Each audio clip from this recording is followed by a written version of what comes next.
Hola, ¿cómo están? Esta sería la tercera clase del curso Proyecto de Vialidad Urbana y en esta oportunidad les voy a mostrar algunas ideas de solución de un proyecto que desarrollaron los alumnos José Manuel Vargas y Vicente Blanch en una versión anterior de este curso, donde el caso de estudio era el eje de Isabel la Católica entre Tobalaba y Américo Vespucio. Entonces estos alumnos desarrollaron ideas de solución que les van a servir a ustedes para poder motivarlo y buscar qué es lo que se trata un poco un proyecto de este tipo. Entonces primero los alumnos lo que hicieron fue hacer un diagnóstico y ese diagnóstico con ideas de solución estaban primero en una primera etapa en el paradero de Tobalaba. Entonces ellos separaron el proyecto en dos partes. Entonces en esta primera etapa los alumnos desarrollaron primero un esquema con el cruce donde pudieron identificar los conflictos. Pero para poder identificar los conflictos era necesario primero armar un esquema del cruce en el sentido de marcar el nombre de las calles, también marcar el número de pistas, tanto los virajes, tanto como las zonas de parada, identificar algo del entorno, por ejemplo el canal San Carlos en este caso, y marcar el norte. Además fue necesario poner una numeración para poder después analizar los movimientos que se generaban tanto de flujos vehiculares, peatonales y de ciclistas. Entonces en este caso se parte por una numeración en la rama norte con un número 1 y así después se pone el número 2 en la rama, ¿cierto?, que está a la derecha, después inferior y después a la izquierda.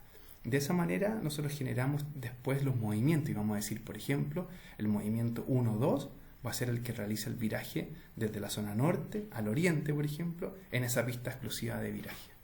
Entonces, en ese sentido, primero hay que armar este esquema, donde después uno empieza a aparecer los conflictos. Y ahí ustedes ven, por ejemplo, la foto, donde se muestra que, por una parte, los buses paran en sectores no habilitados, como la foto a la izquierda, entonces no necesariamente en la bahía destinada para la parada, y por otro lado, como no es una zona de terminal, habilitado formalmente, los buses tienen que parar en el puente, por ejemplo, para después retomar un nuevo recorrido. Entonces ahí se necesita tal vez generar alguna infraestructura realmente de terminal para que de alguna manera se genere una mejor descanso de los conductores, en fin, todo lo que requiere un terminal de buses en un recorrido como los que se presentan en este caso. Luego de esto aparecen otros conflictos. Entonces, por ejemplo, en este caso también aparece el conflicto de los virajes entre vehículos, ¿cierto?, que realizan el movimiento 4-1, se fijan ahí uno usa los números, y los ciclistas que usan el movimiento 2-4 o 4-2. Entonces, en este caso se da principalmente porque los vehículos y los ciclistas comparten la luz verde. Entonces ahí se genera el conflicto de que un ciclista puede no ver al vehículo y viceversa, y se puede generar algún accidente. Entonces los conflictos están relacionados con los movimientos y por esto mismo es necesario ir marcándolos, ¿cierto?, con un mapa, con una foto, indicando cada uno de estos conflictos asociados. Luego de los conflictos es importante marcar los datos.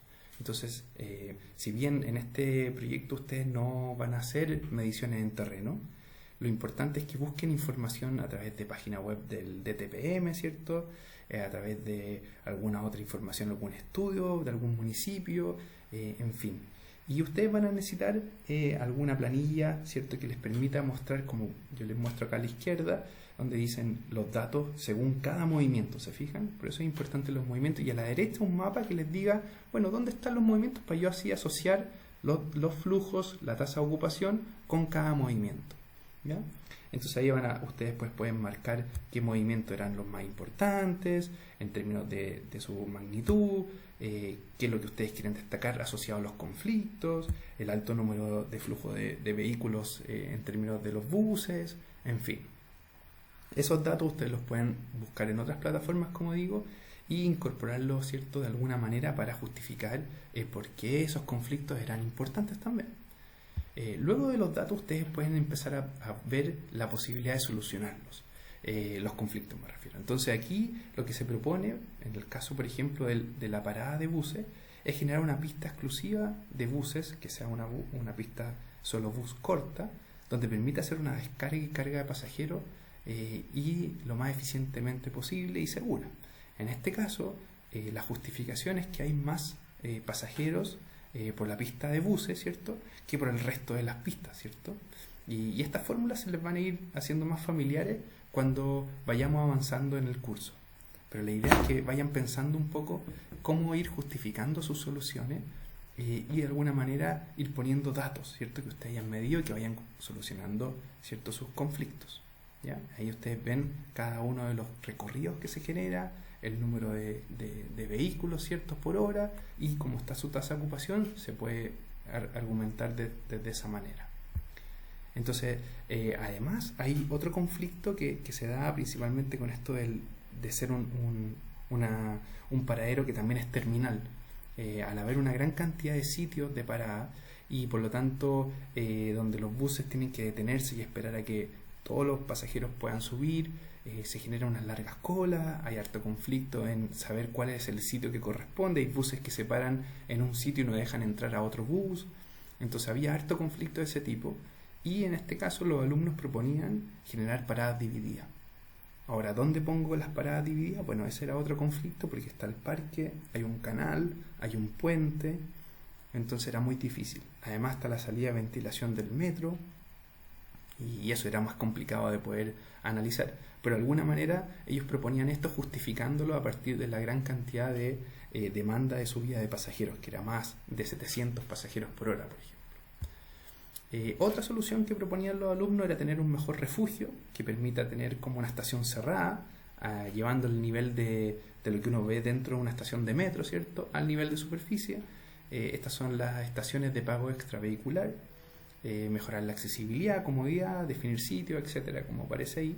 Son estaciones que permiten tener mucha más comodidad para los pasajeros en el sentido que tienen asientos, wifi, más información, te pueden avisar cuando viene el próximo bus, además la validación se hace bien formal, ¿cierto?, no con estos validadores temporales, ¿cierto?, las entradas son mucho más amplias, dejan espacio para personas con movilidad reducida, en fin. Entonces ellos proponían en este caso esta solución. Y para la facilidad de bicicleta en el cruce, los alumnos proponían aquí una fase adelantada para los ciclistas en el sentido de 8 o 10 segundos de verde antes de la verde de los vehículos. Entonces en ese caso el ciclista podía salir antes, ¿cierto?, que el vehículo desde la intersección. Entonces se evitaba posibles problemas del conflicto direccional ahí. Y esa fue la primera etapa donde los alumnos desarrollaron, se fijan, soluciones basadas en datos, ¿cierto? Y esos datos estaban dados por un análisis de conflicto y movimiento, ¿cierto? Entonces es importante que ustedes vayan haciendo como ese tipo de secuencia, ¿ya? En una siguiente etapa, para el resto del eje de Isabel la Católica, los alumnos lo que hicieron fue ir identificando conflictos, como por ejemplo la falta de refugios, que tampoco eran accesibles, ¿cierto? Si ustedes se fijan acá, el refugio es solamente un letrero, el pavimento no existe en ese sentido, el refugio tiene maicillo, no tiene asiento, no hay iluminación adecuada, en fin. También el problema de los virajes a la derecha, por ejemplo, aquí esto es Isabel la Católica con Alcántara, entonces hay una cantidad de obstáculos que no permiten tener una buena visibilidad, entonces eso genera que de repente un vehículo al realizar el viraje no vea que un peatón está cruzando. Por otro lado, la falta de basureros, ¿cierto? Veredas que no están en buen estado, además no son anchas, ¿cierto?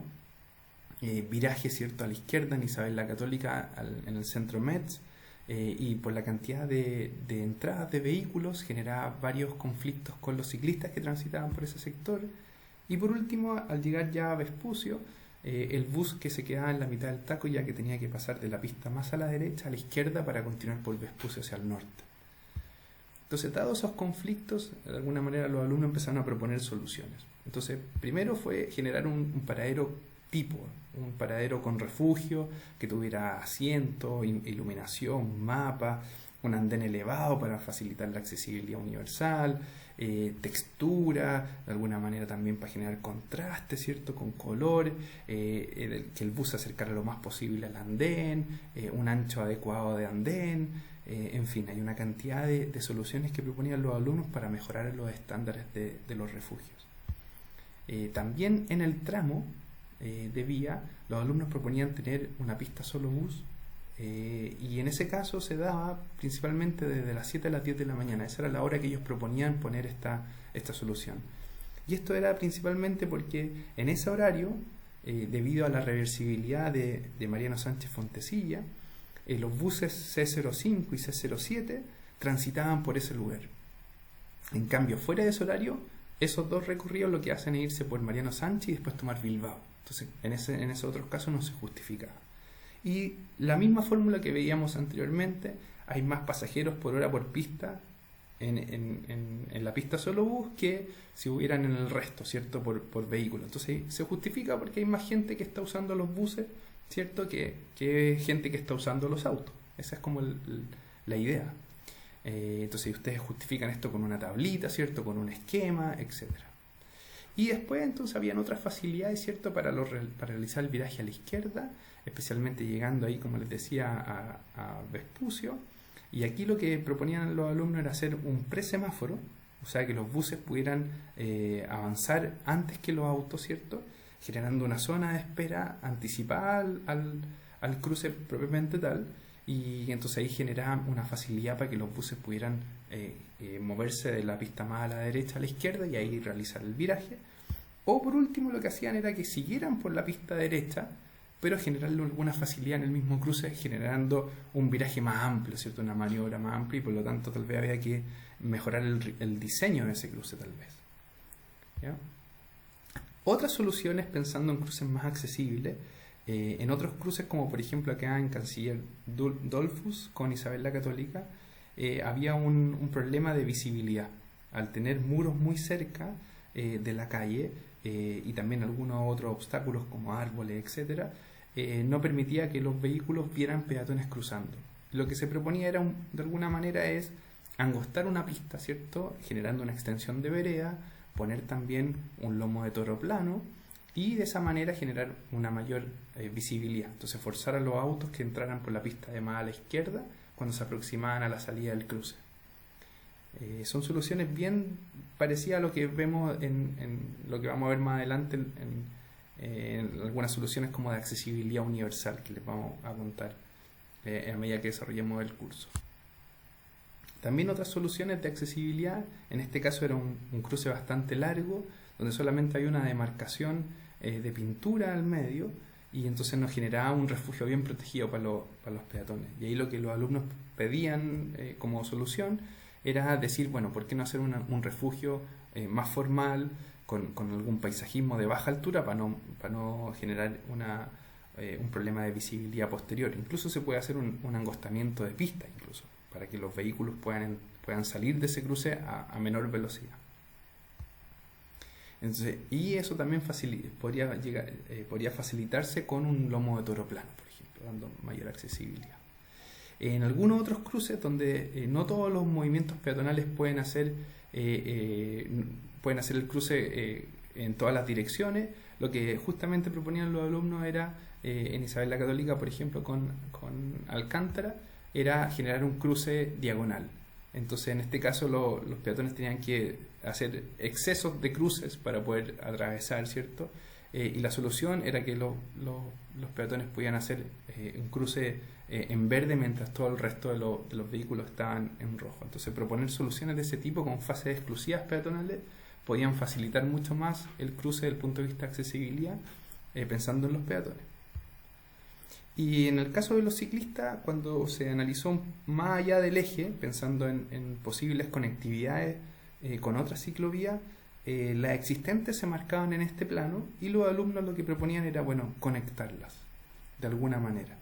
Entonces, ya sea a través de reducir el número de pistas para autos, generar ciclovías por la calle, idealmente en la misma dirección del tráfico.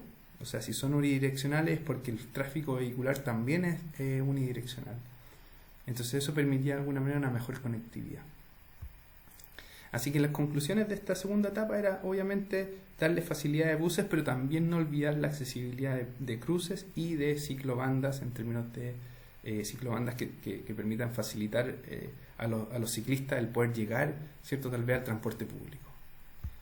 Entonces eso es lo que les quería contar en esta clase.